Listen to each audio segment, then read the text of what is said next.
This kind of fire pit gets really hot underneath.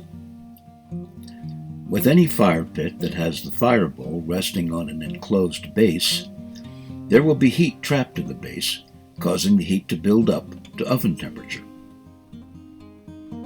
That being the case, it should be possible to use it like an oven. This particular fire pit is an imported version with very thin steel. It was not difficult to cut out a doorway. I used sections of an aluminum yardstick to make a flange around the door. A plastic drawer pull gave me a way to open the oven door. It took only minutes for that drawer pull to melt, so I replaced it with a metal one. Then I was ready to bake brownies.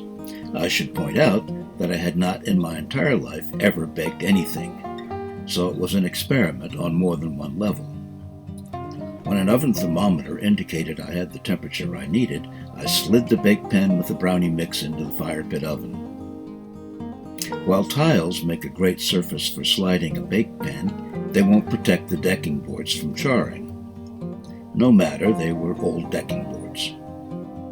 I thought it would take 27 minutes, but I sensed a brownie aroma coming from the fire pit after 20 minutes.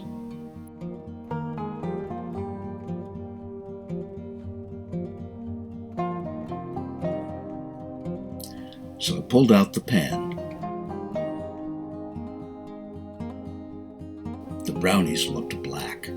The test, where you push in a stick to see if it comes out clean, told me the brownies were done.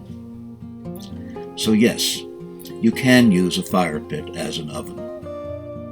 But to be fair, it does have one significant disadvantage compared to a kitchen oven. No thermostatic control. No way to stop the heat source when the desired temperature has been reached. Other than that, this fire pit made a great oven. And the brownies, though black on top, turned out to look perfect and be delicious.